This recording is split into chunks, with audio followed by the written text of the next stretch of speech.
Bismillahirrahmanirrahim. Salatu wassalamu ala rasulihil karim wa ala alihi wa sahbihi ajma'in.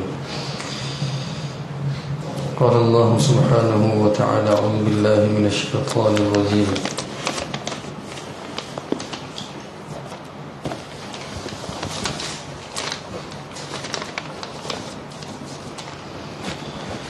Alif Lam, Bismillahirrahmanirrahim. Alif Lam Mim. Ghulibatir Rum في أدنى الأرض وهم من بعد غلبهم سيغلبون في بضع سنين لله الأمر من قبل ومن بعد ويومئذ يفرح المؤمنون بنصر الله ينصر من يشاء وهو العزيز الرحيم وعد الله لا يخلف الله وعده ولكن أكثر الناس لا يعلمون. الله أكبر. وقال النبي صلى الله عليه وسلم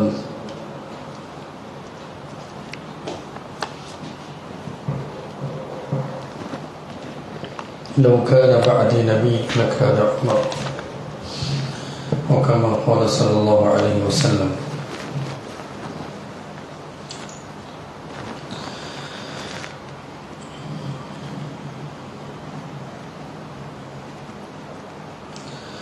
Sebenarnya kisah yang saya nak bacakan hari ini adalah berkenaan dengan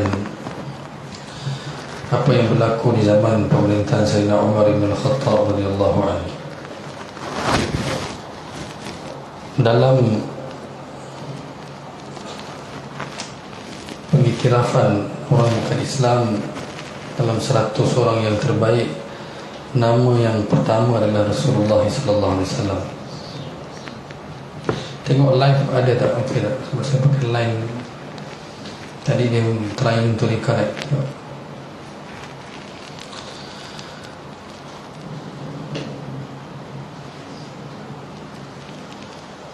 Ada? Ada ya?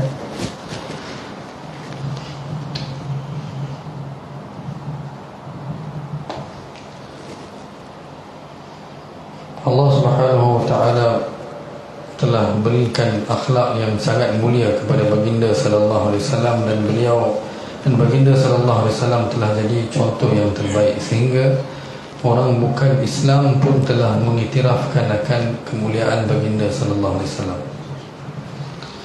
Dan dalam pengiktirafan beliau, nama Sayyidina Umar, bukan beliau, orang kafir ini, mereka ada buku yang mana ataupun award lah, yang recognition. Dalam tu orang yang ke-52 adalah Umar bin Khattab. Selain itu tak ada nama sahabat lain, Rasulullah. Sedangkan dalam kita mengiktiraf Sayyidina Umar punya kedudukan lebih tinggi daripada itu, tapi memandangkan mereka juga pandang tinggi kepada Sayyidina Umar bin Khattab radhiyallahu anhu. Seperti mana saya cerita minggu lepas, Rasulullah sallallahu alaihi wasallam mimpi, kata, aku keluarkan air daripada telaga dan aku berikan air kepada umatku sehingga Allah subhanahu wa ta'ala kehendaki. Kemudian Abu Bakar sambung tugas itu, dan Abu Bakar lemah kerana tempohnya singkat. Dan kemudian Umar radhiyallahu anhu sambung, dan Umar telah sampaikan air kepada bukan sekadar manusia, tapi binatang-binatang pun telah dapat manfaat daripada air tersebut. Allah subhanahu wa ta'ala telah muliakan Umar bin Khattab, iaitu Nabi sendiri kata kerana Umar Islam telah mulia. Nabi minta daripada Allah, ya Allah, muliakan Islam dengan Umar.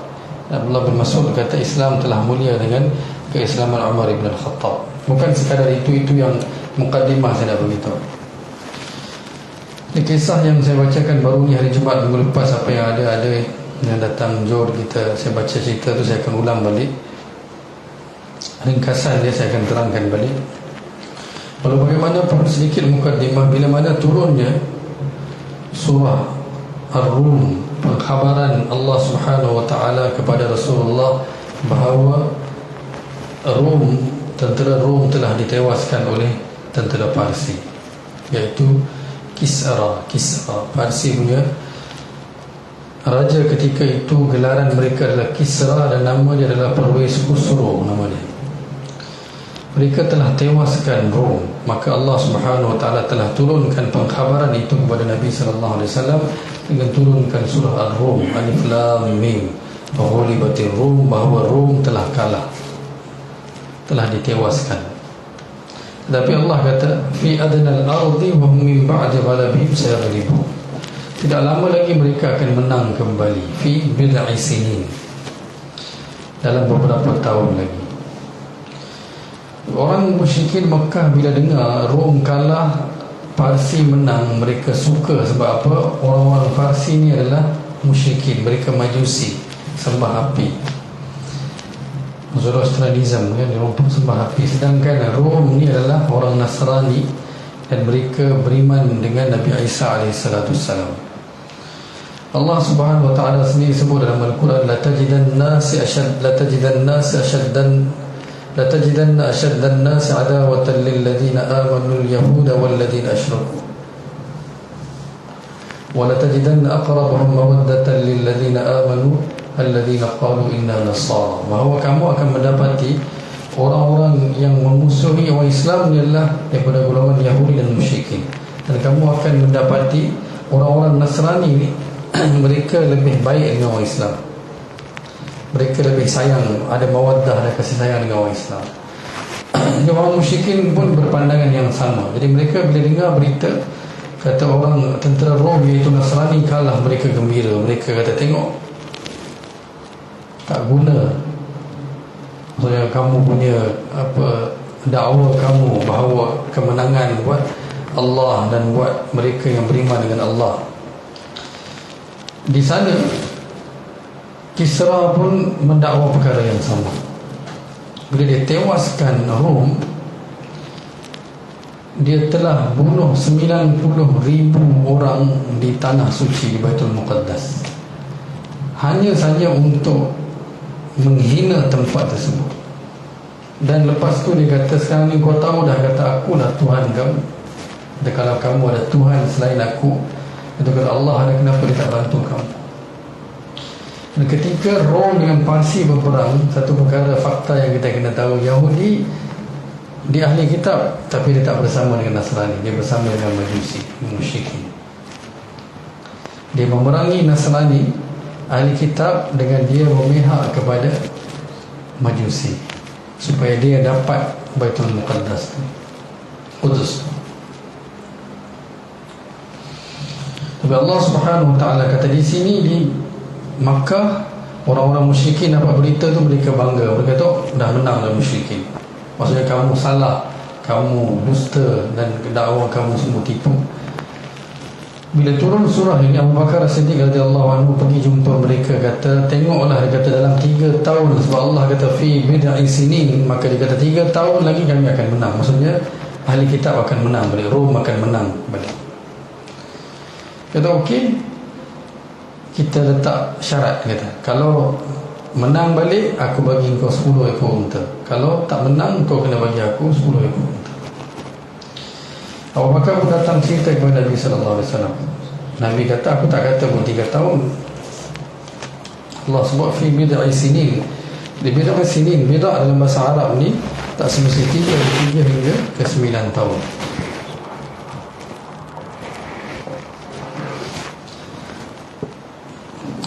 Nabi kata beginilah, sebab Nabi SAW tak nak membebankan Abu Bakar Siddiq. Nabi kata sebenarnya ini haram, ini adalah judi dan haram. Abu Bakar tak tahu satu. Nabi kata macam ni lah, kau pergi bagi tahu kepada dia, kita tukarkan dia 10 tahun.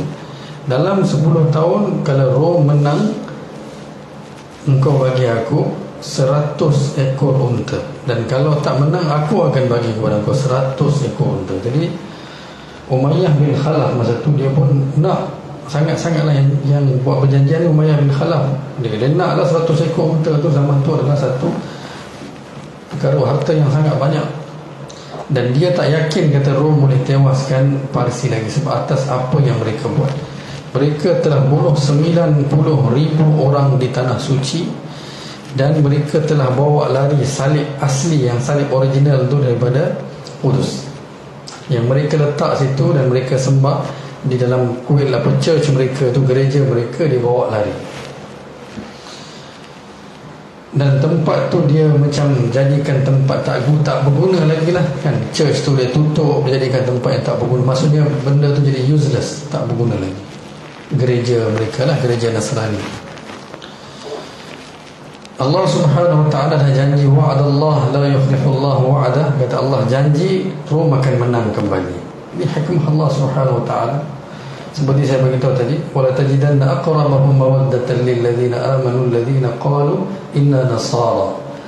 Kerana orang-orang Nasrani mereka lebih menyayangi, maksud mereka ada kasih sayang dalam hati mereka dengan orang mukmin. Sebab tu Allah kata dzalika bi annahum qissisina wa ruhbana, kerana mereka ni adalah padri-padri rahbani kan, rahib-rahib.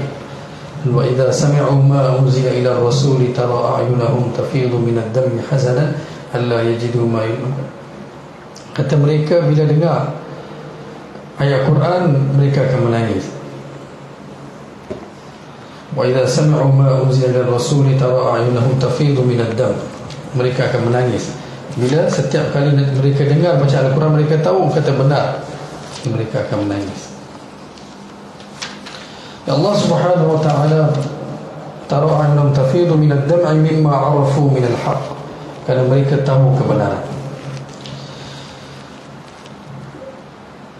Jadi Allah Subhanahu wa ta'ala telah tetapkan perkara itu, dan Allah Subhanahu wa ta'ala telah buktikan pada tahun Nabi sallallahu alaihi wasallam perang Badar, Allah berikan kemenangan kepada tentera Islam di sini, dan Allah berikan kemenangan kepada tentera Rom di sana. Walaupun dalam keadaan mereka tewaskan dengan begitu teruk sekali, kerana orang Yahudi telah menyertai mereka, menyebelahi mereka, maka mereka dengan mudah telah tewaskan Rom. Dan ketika itu Rasulullah dapat kemenangan Badar pada tahun tersebut, dan pada tahun yang sama Allah Subhanahu wa ta'ala telah buktikan Parsi telah jatuh kembali di tangan tentera Rom. Bila Parsi menang, mereka bukannya duduk diam, mereka telah jadikan pusat pemerintahan mereka pun di Damsyik di sana. Maksudnya mereka datang seluruhnya, mereka telah bina gereja, bukan gereja mereka panggil apa, kalau Majusi ni kita tak panggil gereja, mungkin kita panggil kuil lah kan. Mereka bina kuil mereka. Jadi bila mana Allah Subhanahu wa ta'ala telah tetapkan, ini hikmah Allah Subhanahu wa ta'ala, bagaimana Allah ubahkan keadaan kan, maksudnya kembalikan keadaan itu ketentuan Allah Subhanahu wa ta'ala. Di tahun Badar menang, tahun itu Parsi kalah kembali di tangan Rom. Bila Nabi sallallahu alaihi wasallam pergi Mi'raj, ya, Nabi sallallahu alaihi wasallam Isra dan Mi'raj, subhanalladzi asra bi'abdihi lailan minal masjidil haram ila al-masjidil aqsa alladzi barakna hawlahu linuriyahu min ayatina. Ketika itu Masjid Aqsa di bawah pemerintahan Majusi lagi, maksudnya di bawah pemerintahan Parsi lagi. Mereka yang conquer sekarang ni Aqsa. Oleh kerana itulah orang musyrikin masa itu datang, dia orang, bila Nabi kata aku pergi pada malam yang sama ke Masjid Aqsa, mereka kata betul ke? Cuba cerita kepada kami bagaimana keadaan Masjid Aqsa. Maka Nabi SAW kata Allah Subhanahu wa ta'ala telah datangkan Masjid Aqsa di depan mata aku, dan aku seolah-olah aku melihat depan mata aku, dan aku ceritakan kepada mereka bangunan dia begini, tempat dia begini, jalan dia begini dan sebagainya. Setiap perkara mereka tanya, Allah tunjuk kepada aku. Mereka lagi hairan bagaimana Nabi SAW boleh tahu semua perkara itu. So mereka Majusi ketika itu mereka dah mula pergi, dan musyrikin Mekah mereka pergi, dan ketika itu di bawah pemerintahan Parsi. Dan bila Allah Subhanahu wa ta'ala tewaskan, dan Allah Subhanahu wa ta'ala berikan kepada Rom, dan bila mana Abu Sufyan pergi berniaga di sana, di Syam, ketika itulah Heraklius telah panggil dia dan tanya tentang Nabi Muhammad sallallahu alaihi wasallam. Sebelum ni saya dah cerita perkara itu. Bila mana surat Nabi sallallahu alaihi wasallam sampai kepada Heraklius, dihantar wakil pergi cari ada tak orang Mekah yang datang, ataupun orang Quraisy, orang Arab yang datang berniaga di sini, panggil mereka dan ditanya beberapa soalan untuk memastikan apa yang mereka tahu tentang Nabi sallallahu alaihi wasallam itu benarkah dia Muhammad. Maka ditanya, antara soalan-soalan dia apa? Yang saya nak bagi tahu lagi satu saja. Tanya apa? Pengikut Muhammad daripada pembesar-pembesar ke orang-orang tak ada apa-apa? Maka dia kata, Abu Sufyan kata orang yang tak ada apa-apa. Orang besar-besar semua tak ikut. Dia Abu Sufyan penuhnya nak menunjukkan Nabi tak benar. Maka Heraklius kata, beginilah keadaan setiap Nabi. Maka benarlah dia. Daripada sini yang aku dapat mengetahui bahawa, mengesahkan bahawa dia Nabi. Sebab Nabi-Nabi ni yang mengikuti dia bukan orang-orang kaya. Sebab orang-orang kaya ni basically, sebab itulah Allah muliakan Umar. Dia bukan kaya tapi dia berpengaruh, kerana dia telah tinggalkan segala ego dia dan ikut Nabi SAW. Orang-orang kaya ni dia nak kita yang ikut dia, dia tak akan ikut kita, kan? Betul tak? Dia nak kita yang ikut dia, dia tak nak ikut kita. Kata kau siapa? Ustaz-ustaz pun boleh ikut orang, kan? Guru-guru pun boleh ikut orang. Kalau ustaz boleh mengajar kat rumah mereka, kalau ustaz lambat, ustaz akan marah, kan? Ustaz yang salah bukan anak mereka salah, kan? Maksudnya ustaz pun, guru-guru mereka jadikan hamba mereka. Ya Allah tetapkan begitu. Bukan bermakna kata orang-orang kaya ni Allah tak terima. Ramai juga orang kaya seperti Abdul Rahman bin Auf dan lain-lain pun Allah terima juga. Baiklah, saya pendekkan cerita. Jadi kemenangan yang Allah Subhanahu Wa Taala tunjukkan itu bukan jatuh kepada tangan orang Islam, tapi orang Nasrani menang kembali tempat itu. Bila mereka dapat tempat itu, apa mereka balas balik kepada Yahudi yang Yahudi buat kepada mereka? Mereka jadikan yang kubah batu tu tempat buang sampah. Sebab mereka tahu orang Yahudi yang muliakan tempat tu. Mereka tak ada kena-mengena. Yang mereka nak church mereka tu, dan mereka nak salib asli mereka tu, dan mereka jadikan situ tempat mereka nak tunjuk, mereka nak balas dendam. Maka mereka telah jadikan tempat itu tempat apa? Tempat buang sampah. Tempat buang sampah. Semua sampah mereka buang di situ. Maksudnya nak menghina lah tempat itu. Di Nabi SAW, bila Nabi SAW menggali khandak, ketika itu Nabi SAW, Allah telah tunjukkan, kata Allah Subhanahu Wa Taala akan buka Baitul Maqdis, ini kota suci ini untuk Nabi SAW. Dan Nabi SAW sendiri sebutkan tidak ada ar-rihal ila thalathati masajid saja. Perjalanan yang kalau nak kita jalan untuk keluar atas tujuan, maka 3 masjid saja: Masjidil Haram, Masjid Nabawi dan Masjid Al-Aqsa. Masjid Al-Aqsa ini bukan dibina. Ada pandangan mengatakan Nabi Ibrahim AS bina dia pada kali pertama. Ada yang katakan Nabi Sulaiman AS yang binanya. Ada yang katakan bahawa Nabi Adam AS yang binanya. Walau bagaimanapun, Masjid Al-Aqsa, Nabi SAW kata dalam satu riwayat bahawa dia telah dibina selepas Kaabah dibina. Masjidil Haram, Kaabah dibina semula 40 tahun selepas itu. Bila Nabi Ibrahim AS bina Kaabah, 40 tahun selepas itu dia telah bina Masjid Al-Aqsa. Kemudian Masjid Al-Aqsa roboh, dan Nabi Sulaiman AS telah bina semula Masjid Al-Aqsa. Itu yang saya nak baca baru ni dekat Johor. Saya dah baca kisah tu. Di zaman pemerintahan Sayyidina Umar bin Al-Khattab radhiyallahu anhu, Sayyidina Umar minta daripada Abbas tanah rumah dia yang berhampiran Masjid Nabawi untuk nak perluaskan Masjid Nabawi. Tapi Abbas kata tak boleh, saya tak setuju. Dia kata kau jual kepada aku, saya tak setuju. Dia kata kau hadiahkan kepada aku, tak setuju. Dia kata okeylah, kau bagilah sendiri daripada tangan kau, kau bagilah kepada kami untuk kami jadikan masjid. Saya tak setuju. Maka Umar kata kau kena bagi. Dia kata okey, kalau macam tu panggil Ubay bin Ka'ab untuk mengadili kita. Maka mereka pergi jumpa Ubay bin Ka'ab. Mereka pergi jumpa Ubay bin Ka'ab. Ubay bin Ka'ab kata tak boleh Umar, kamu tak boleh ambil tanpa persetujuan. Kalau dia nak bagi, dia bagi. Kau tak boleh ambil. Umar tanya kepada Ubay, kata kau bagi hukuman ini daripada mana? Daripada akal kau ke, ada dalam Quran, ada dalam hadis? Dia kata dalam hadis Nabi sallallahu alaihi wasallam. Maka dia pun cerita, kata bila Sulaiman AS nak bina Masjid Al-Aqsa, Sulaiman AS bangunkan satu dinding. Malam tu besok tengok akan runtuh balik. Bangunkan balik, tengok runtuh balik. Bangunkan balik, tengok runtuh balik. Maka Allah Subhanahu, Nabi Sulaiman AS tanya kepada Allah. Maka Allah kata, kerana engkau tak minta izin lagi daripada pemilik tanah itu, kamu tak ambil tanah itu dengan cara halal, maka pergi cari pemilik tanah itu, dapatkan tanah daripada dia, baru kamu boleh bina rumah aku di atas tanah tersebut. Sulaiman alaihissalam pun dalam riwayat kedua kata pergi bertemu dengan orang tersebut dan mereka telah bersetuju ada satu harga untuk dia membeli tanah tu untuk buat masjid. Keesokan hari bila Sulaiman datang dengan duit untuk bayar, dia tanya satu soalan. Dia kata, wahai Nabi Allah Sulaiman, apa yang aku bagi kepada engkau lebih bernilai ataupun apa yang engkau bagi kepada aku? Maksudnya duit itu lebih bernilai ataupun tanah ni? Sulaiman kata, sudah semestinya tanah itu, tanah suci kan. Kata, kalau macam tu naikkan harga lagi. Sulaiman kata, okey, naikkan harga. Besok Nabi Sulaiman datang, bawa duit, nak bagi, dia tanya soalan yang sama lagi.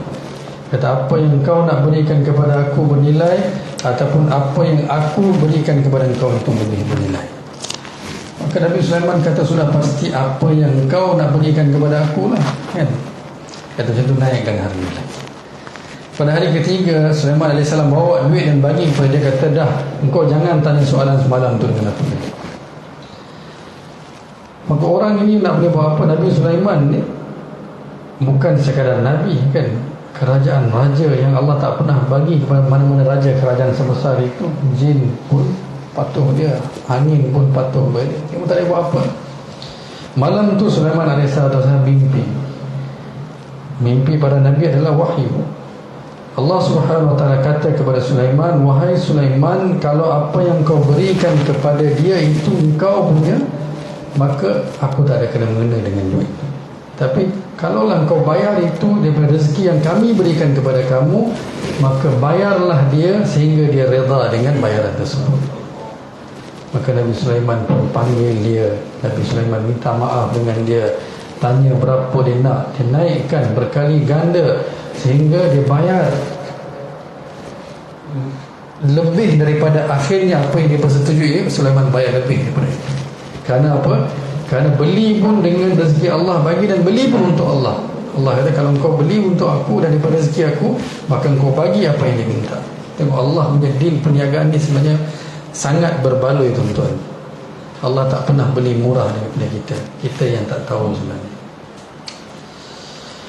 Mendengar itu, Umar kata, betul lah, aku tak boleh ambil dari Abbas ni, daripada Abbas, kecuali dia bersetuju.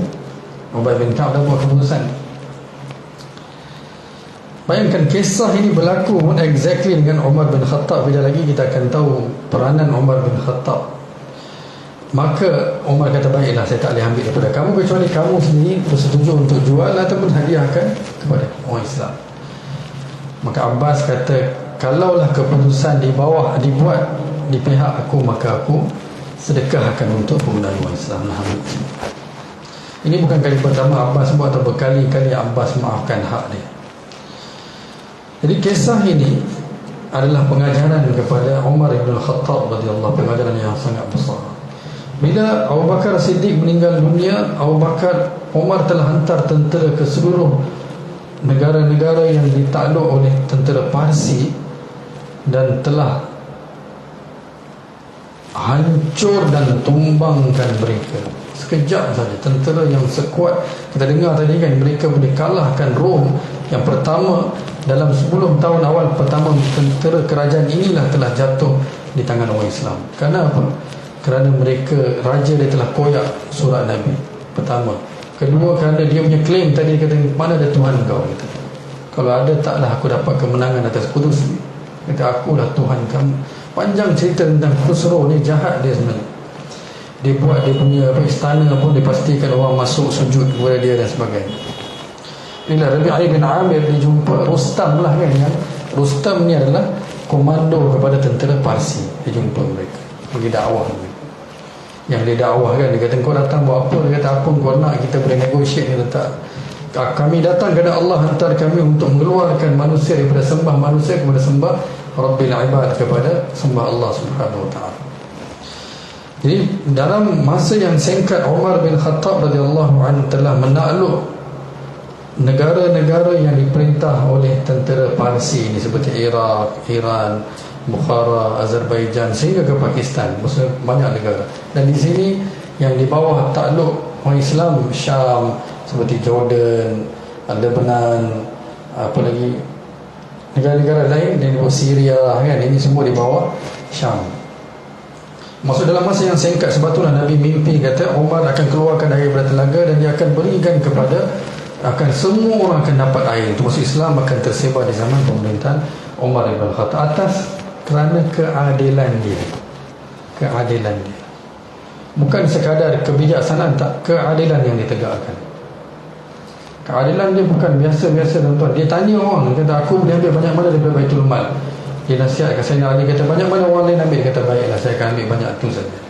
Minggu lepas saya dah bagi tahu kain dia, bila siapa nampak Salman Al-Farsi, dia pun daripada Farsi juga kan, dia nampak Umar pakai kain panjang, dia kata bila Umar bagi khutbah, kata dengarlah, isma'u wa ati'u, dan taat. Dia kata lah, kami tak akan dengar dan kami tak akan taat. Sebab apa Umar kata? Sebab kata engkau pakai kain lebih daripada apa yang kau bagi kepada kami. Saya cerita kan, maka dia pun, dia tak kata engkau jangan biadab, aku tak. Baiklah, dia kata panggil Ibnu Umar datang. Dia tanya Ibnu Umar yang telah bagi kepada aku kain lagi satu, dan dia yang telah jahitkan dua kain ini supaya aku dapat pakai. Sebab Umar tinggi, kain tu tak muat kan, satu kain tak muat, dia minta pinjam anak dia punya kain.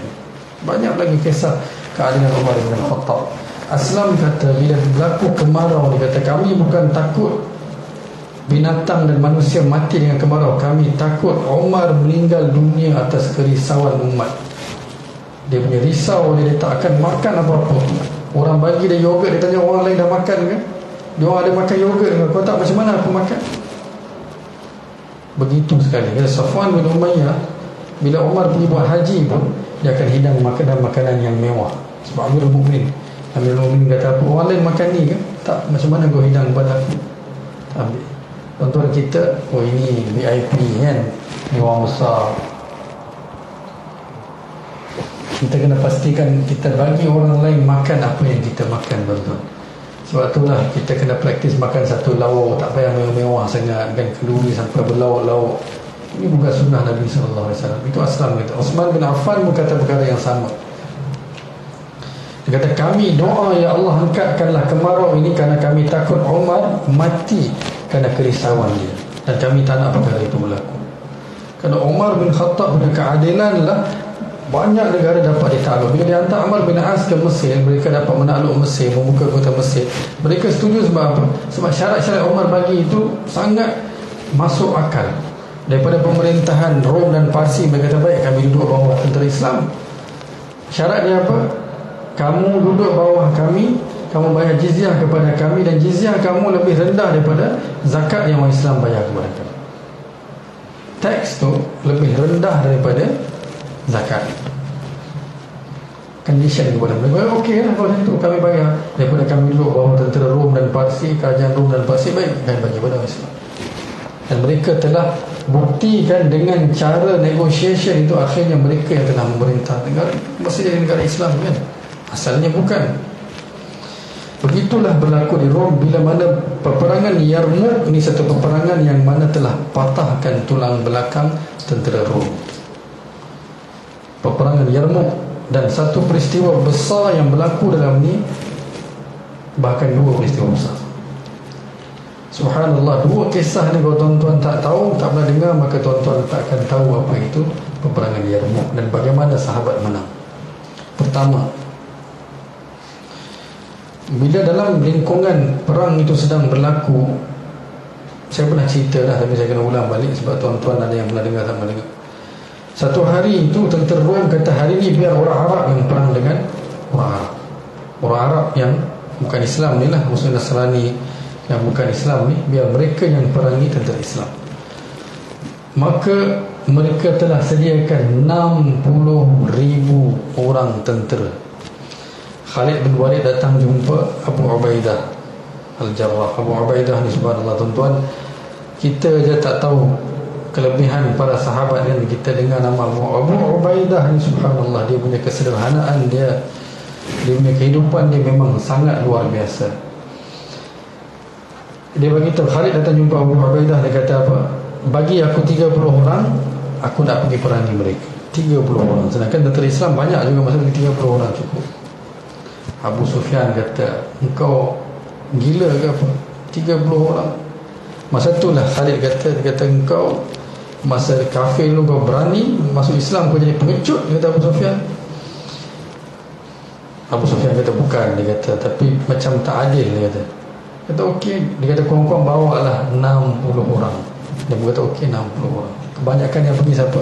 Ansar. Dan semua orang Muhajir yang ada ketika itu semua dipanggil. Ibni Abbas, Zubair bin Awam, semua dipanggil seorang disebut nama. Bila mereka tanya, kata macam mana kau yakin? Kata kerana aku yakin dalam mereka ni, kebanyakan mereka yang Nabi sebut, kalau mereka angkat tangan Allah tak akan tolak doa mereka. Jadi dengan mereka ni Allah akan berikan kemenangan kepada kita. Maka peperangan itu telah diperangi dengan strategi yang dibuat oleh Khalid bin Walid, iaitu bahagi 6 orang, dan mereka telah kepung 60,000 orang dan mereka kalah. Ketika itu Muaz bin Jabal mula ada yang baca ayat innallaha ashtara minal mu'minina anfusahum wa amwalahum bi anna lahumul jannah, sambil mereka bergerak yuqatiluna fi sabilillah fayaqtuluna wa yuqtalun, mereka keluar untuk mati 60 orang. Sebab tu kata bila Khalid dia bertemu dengan komando dia kata tahu pun takut. Kata apa maksud kau tahu takut? Kata kau datang nak bincang dengan kami kan, maksudnya nak negotiate, nak berhenti.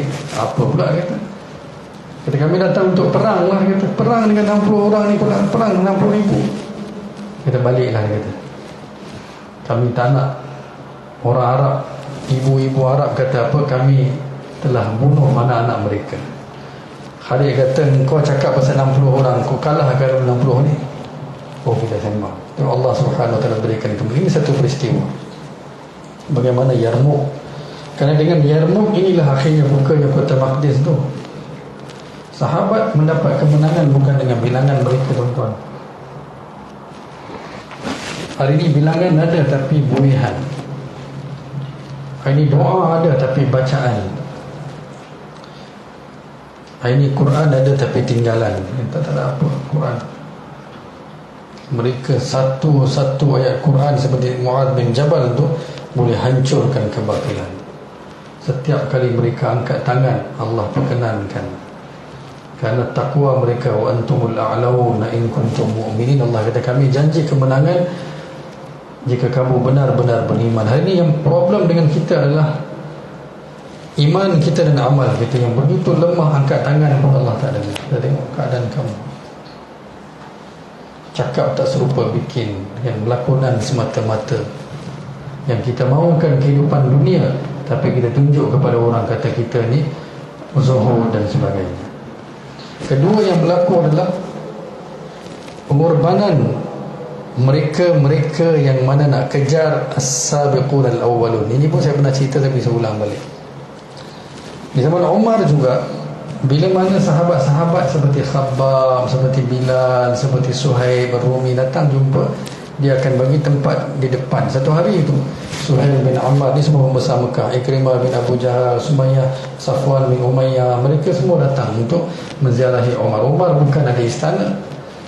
Dan ketika itu Bilal semua datang, maka Umar kata kepada Safwan, kau pergi belakang, biar Bilal datang depan. Datang pula Suhaib, kata kau pergi belakang lagi, bagi Suhaib datang.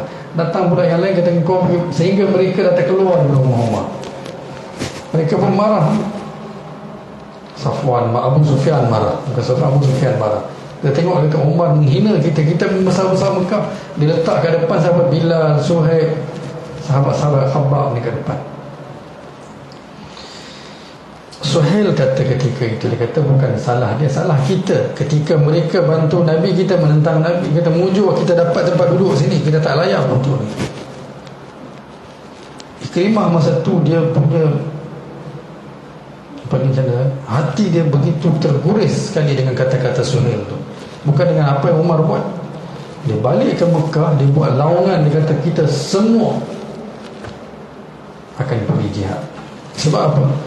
Mereka datang jumpa Umar, lepas tu mereka kata Umar, iyalah kami dah tersilap, kami dah buat apa sekarang? Umar kata kalau kamu nak capai kedudukan sahabat depan ni, kamu kena buat pengorbanan seperti mana mereka buat. Sekarang ni perang di Yarmouk, pergi perang. Mereka balik ke kota Mekah dengan keluarga-keluarga mereka. Mereka tinggalkan kota Mekah, kesemuanya mereka bawa. Ikrimah bawa keluarga, semua keluar. dan mereka pergi ke menyertai peperangan Yarmouk bersama dengan keluarga mereka, bukan pergi untuk datang balik, pergi untuk mati di jalan Allah. Maka pergi. Dan salah satu hari dalam peperangan itu, bila mereka sampai, tentera Islam sedang dipukul, diserang teruk oleh tentera Rom. Ketika itu Ikrimah bin Abu Jahal, anak Abu Jahal, dia buka baju besi dia buka topi besi dia kata, dia buka serban dia, buka topi besi itu serban dia buka baju besi dia, kata, siapa nak baiat di tangan aku untuk mati hari ini. Maksudnya sama ada kita akan dapatkan kemenangan kepada Islam ataupun kita akan mati di jalan Allah. Sorang. Khalid kata jangan Ikrimah. Ketika itu Khalid masih memandu, dia masih memimpin tentera Islam. Kata jangan Ikrimah, kata kamu akan mati sebab tentera Rom ketika itu di pihak menang. Mereka terpaksa berundur ke khemah-khemah mereka. Serangan yang begitu teruk sekali. Khalid kata jangan Ikrimah. Ikrimah kata tak. Kata siapa nak bayar? Mereka buang serban, buang baju besi untuk keluar mati. Semua bayar sorang, dan akhirnya mereka telah perang hari itu sehingga kebanyakan mereka telah gugur, tapi Allah telah berikan kemenangan kepada tentera Islam. Begitu mereka mendapat kemenangan, tuan-tuan, bukan dengan duduk sembang, tak, mereka bagi nyawa mereka. Khalid bin Al-Walid bila pergi cari Ikrimah, dia tengok Ikrimah dah parah, dia menangis, dia kata ke Ikrimah, dia kata apa kau buat ni Ikrimah? Maksudnya kau patutnya jangan buat begitu, maksudnya kita boleh lagi, apa kau buat ni? So Ikrimah kata apa? Setiap kali saya bila cerita kisah ni, inilah kata-kata yang paling menyentuh hati saya. Ikrimah kata apa? Pergi beritahu kepada Umar bahawa kami tak ketinggalan lagi. Maksudnya kami pun dah sampai, kami dah kejar para sahabat ni.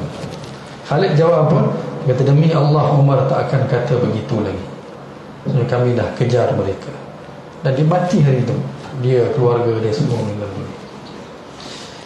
Dengan berkat itu akhirnya mereka dapat kepung Qudus, tapi mereka tak buat apa-apa penumpahan darah di Baitul Maqdis, kerana tanah suci. Seperti mana bila Nabi SAW datang di Hudaibiyah, Nabi kata hari ini apa saja syarat orang Mekah berikan, aku akan terima selagi mana tak berlaku penumpahan darah. Tak berlaku penumpahan darah. Maka mereka telah berikan, mereka telah kepung Qudus, tapi kami tak akan tumpahkan darah. Jadi negotiation mereka bermula dengan Hirqal, dengan satu orang lagi di mereka punya paderi, berterusan.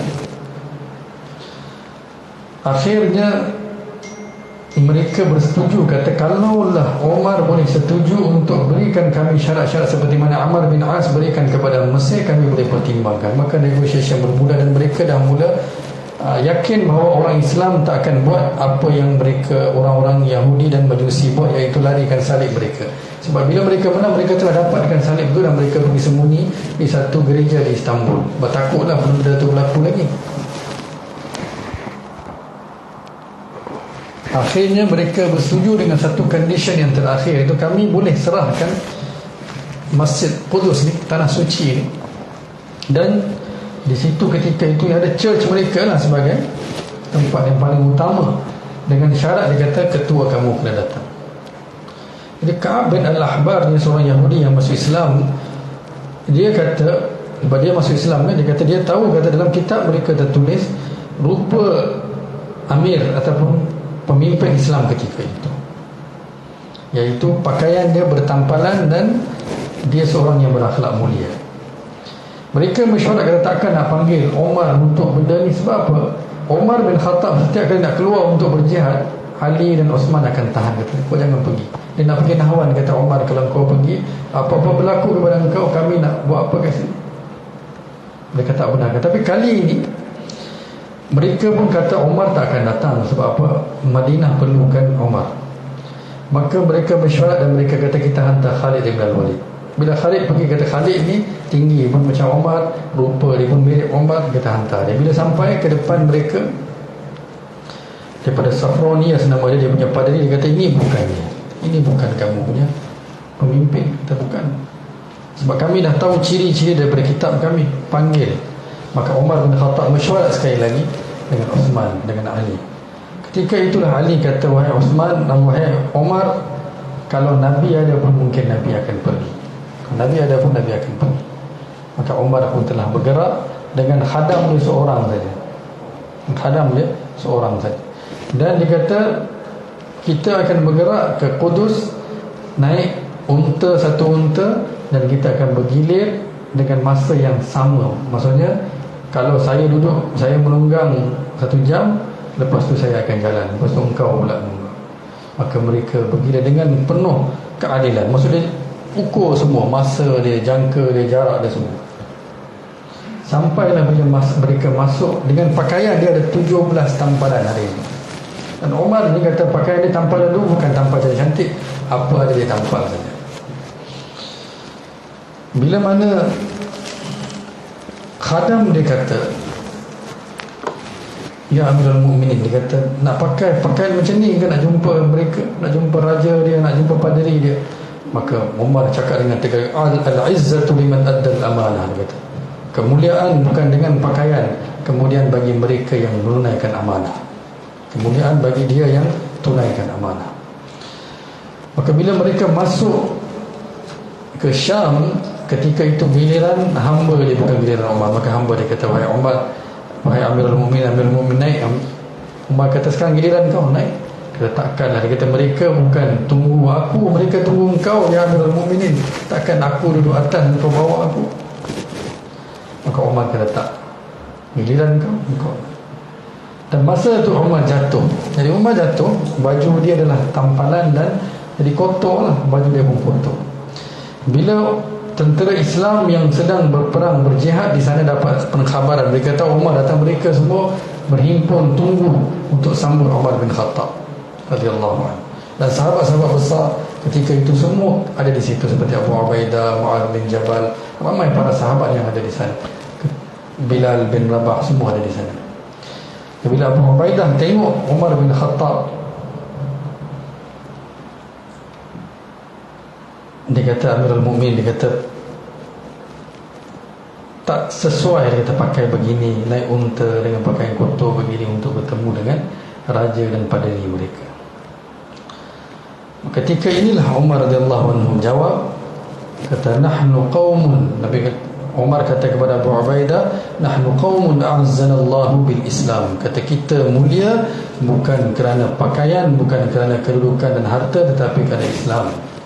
Dan famahma bataghaina fi ghairihi la adallana Allah. Kalau kita cari kemuliaan dalam pakaian, harta, benda, nescaya Allah dah hinakan kita.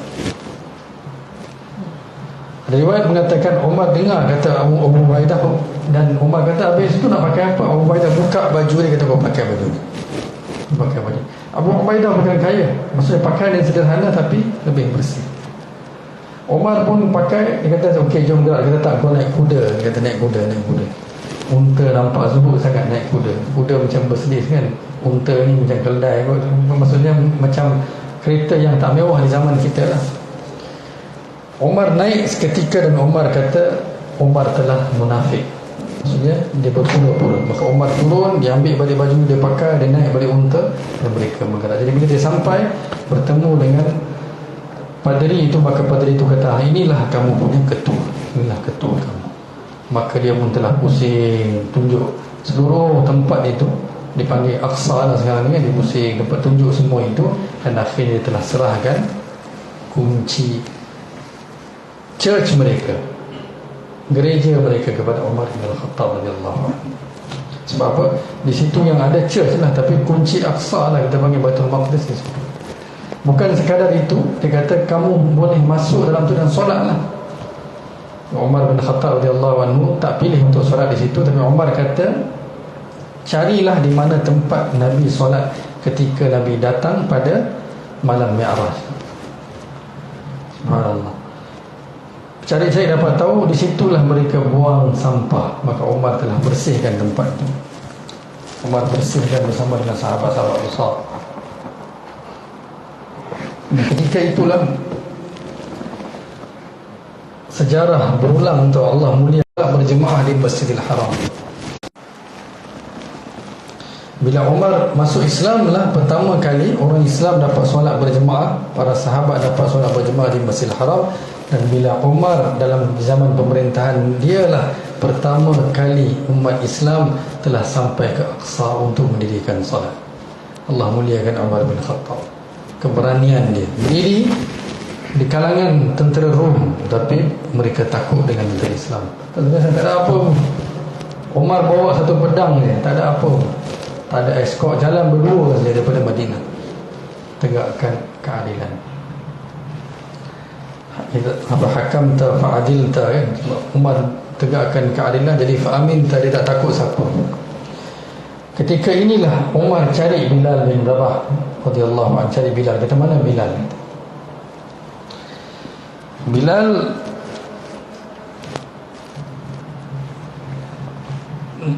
bila dia bertemu dengan Bilal pertama, dia peluk Bilal dan dia menangis. Sebab apa?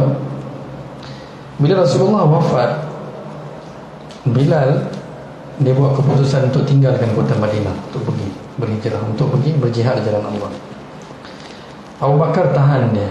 Abu Bakar kata, Bilal, kalau kau pergi, siapa lagi nak ada bersama dengan kami untuk ingatkan kami tentang baginda sallallahu alaihi wasallam? Engkau lah orang yang paling hampir dengan Nabi sallallahu alaihi wasallam. Maka Bilal tak pergi. Tapi lepas 2 tahun lebih itu, Abu Bakar meninggal dunia, maka Bilal telah buat keputusan dan dia telah keluar daripada kota Madinah. Umar tahan dia. Umar kata, Bilal, jangan pergi. Bilal kata, dulu yang tahan itu Abu Bakar, sebab tu aku tak pergi. Bilal teruskan perjalanan, dia pergi jihad. Ketika itu Bilal ada. Maka Umar peluk Bilal radhiyallahu anhu dan menangis.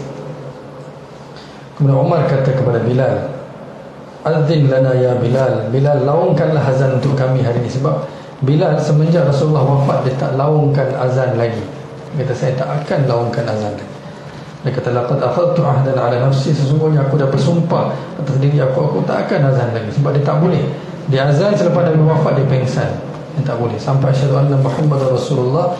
Sebab sayang dia kepada Nabi sallallahu alaihi wasallam, dia tak dapat nak teruskan. Bayangkan, Nabi angkat dia seorang daripada ke mana. Umar kata apa? Hadza yaumun min ayyamillah. Wahai Bilal, ini adalah salah satu hari yang terbesar di sisi Allah, ketika pembukaan kota Maqdis ni. Azin lana ya Bilal. Dia tak azan juga. Kemudian Umar kata apa? Wahai ya Bilal, innahu yufrihu Rasulullah. Jadi kalau engkau azan, dia akan mengembirakan Rasulullah sallallahu alaihi wasallam. Barulah Bilal laungkan azan. Allah muliakan Bilal yang pertama azan di Baitullah ketika Fatah Mekah. Dialah yang pertama azan di Masjid Nabawi, dan dialah yang pertama telah laungkan azan di Masjid Al-Aqsa. Katakan, bila Bilal laungkan azan, Umar jatuh terduduk menangis, tak boleh berhenti. Sebab apa? Mereka dapat gambaran seolah-olah Nabi bersama dengan mereka. Ketika itu ada sahabat-sahabat besar bersama dengan mereka. Dan Umar bin Khattab lah yang pertama telah mendirikan solat berjemaah di Masjid Al-Aqsa selepas Bilal laungkan azan. Umar kata menangis sampai Umar terduduk. Itu dia tak dapat tahan diri dia. Tapi tuan-tuan lihat kemuliaan yang Allah berikan kepada Umar bin Khattab radhiyallahu anhu, yang tak ada apa-apa. Inilah Islam. Seperti mana Umar kata, Allah muliakan kami kerana Islam, bukan kerana harta, pakaian, kedudukan. Tak ada apa-apa Islam ni. Sebab tu dia tolak semua yang dia ada, hanya Islam. Kemudian dia telah memimpin solat di mana Nabi sallallahu alaihi wasallam pimpin, iaitu di Kuba tu lah. Kuba batu tu dia panggil apa? Apa dia panggil? Dome of Rock tu kan. Itu ada sejarah dia lah, nantilah insya-Allah minggu depan. Dia di situ, dan dia telah memimpin solat buat kali pertama umat Islam mendirikan solat di Masjid Al-Aqsa mengkiblatkan Baitullahil Haram. Umar lah pertama imam Masjid Al-Aqsa. Imam pertama di Masjid Al-Aqsa siapa? Umar bin Khattab radhiyallahu anhu. Bukan calang-calang orang. Sebab itulah orang-orang Rom, Parsi pun mereka hormat Umar bin Khattab, keadilan dia. Dan mereka sanggup serah pun. Mereka kata apa? Kalaulah dengan keadilan Umar, maka kami serahkan. Dan Umar serahkan kunci church itu pun kepada keluarga Nusaybah. Nusaybah itulah Umi Ammarah tu kan, keluarga mereka, yang mereka datang jihad di situ, diberikan kepada anak dia.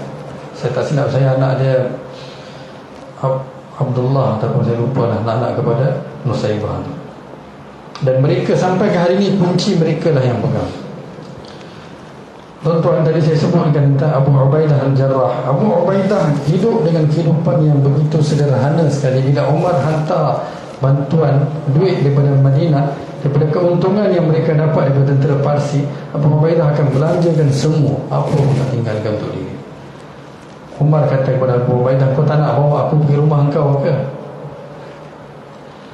Abu Ubaidah kata, jangan. Umar kata, kau datang rumah aku, kau menangis nanti. Allah Akbar. Umar bin Khattab selalu doa, Allahumma tahhir thawbi min amwalil muslimin. Ya Allah, sucikanlah pakaian aku daripada harta orang Islam. Umar kata, kau bawa aku pergi rumah kau. Abu Ubaidah ketika itu siapa? Amir tentera yang sedang berperang di sana. Abu Ubaidah bila bawa, Umar belum masuk, baru masuk menangis, terisak-isak.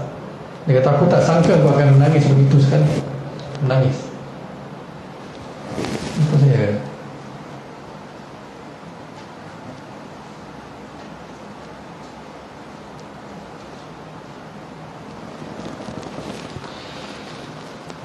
Kerana apa? Memandang keadaan Abu Ubaidah punya rumah, khemah saja, tak ada apa-apa. Baju pun tak ada, pakaian yang sempurna pun tak ada, bekalan makanan pun tak ada.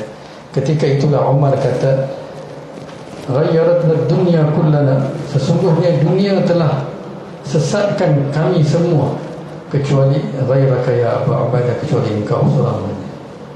Sebab itu Nabi kata Abu Ubaidah ni adalah aminul ummah. Abu Ubaidah ni adalah aminul ummah, iaitu yang paling beramanah, ataupun yang beramanah dalam umat aku adalah Abu Ubaidah. Maksudnya tak pernah ambil apa-apa kemenangan yang begitu besar, ambil kepada tentera Islam, tapi hidup dengan sederhana. Untuk hari ini kita semua ada, tapi keadilan, qanaah ni yang dia tak ada, menyebabkan kita susah nak menang. Ini bukan bermakna tak boleh. Hari ini pun kita buat keputusan kita boleh menang. Tapi malangnya hari ini kita lihat kemenangan itu dengan siapa banyak harta, siapa ada kereta mewah, siapa yang ada kedudukan, siapa yang ada pangkat. Tak ada apa-apa, tuan. Literally saya dah tengok semua tu. Allah Subhanahu Wa Taala telah berikan saya pelbagai jawatan sebenarnya. Pada usia muda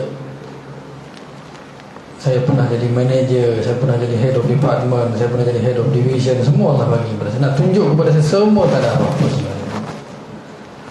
Semua protokol yang mana satu orang impikan saya pernah lalui. Saya pernah dapat travelling dengan business class, sampai negara orang dapat escort, semua saya pernah dapat. Tapi sebenarnya dunia ni tak ada apa-apa. Allah Subhanahu Wa Taala bila nak sedarkan kita, kerana Allah bagi semua tu, Allah nak tunjuk kata apa membezakan kehidupan kamu dengan dapat semua ni. Tak ada apa. Kalau tidak, orang nanti kata, alah ustaz tak pernah rasa lagi kehidupan tu. Saya dah rasa, tak ada apa, tak ada kebahagiaan, tak ada apa-apa. Tapi orang yang kejar dunia sampai hari ni, kejar apa pun tak dapat, kan? Tak dapat juga akhirnya. Allah tak berikan dunia kepada orang yang mengejar dunia, Allah berikan kepada orang yang lari daripada dunia. Ali kata, lagi aku lari daripada dunia, lagi dunia kejar aku. Allah Subhanahu Wa Taala telah akhirnya berikan kemenangan yang Nabi impikan ketika pemerintahan Umar ibn Al-Khattab, dan akhirnya Umar telah mulakan solat mengikut syariat yang dibawa oleh baginda Rasulullah sallallahu alaihi wasallam di Masjid Al-Aqsa.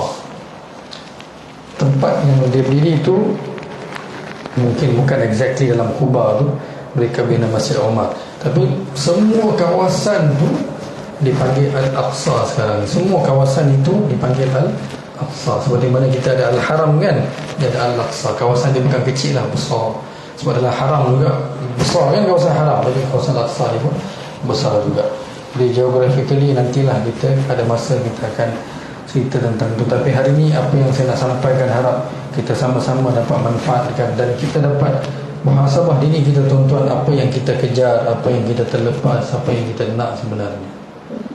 Agama ini bukan kita dapat dengan percuma, dengan mudah mereka berikan nyawa kan. Kita dapat hari ini, kita main-main saja sebenarnya kan. Kita punya permainan sikit, uzur pun tak apa. Yang penting saya rehat, yang penting saya muda, yang penting saya makan sedap. Umar pergi rumah ibunya Umar, anak dia, ketika musim kemarau nampak ada buah tembikar. Dia kata, mana kau dapat ni? Dia kejar satu rumah, dia bawa keluar. Dia kata orang Islam, anak-anak mereka tak dapat makan, macam mana anak Amirul Mukminin makan demikian? Tak boleh. Keadilan dia, tuan. Nak jadi macam Umar, yang mana keturunan dia, cucu dia Umar bin Abdul Aziz, tengok keadilan yang dia tegakkan. Tidur kasut jadi bantal, tidur bawah pokok Amirul Mukminin.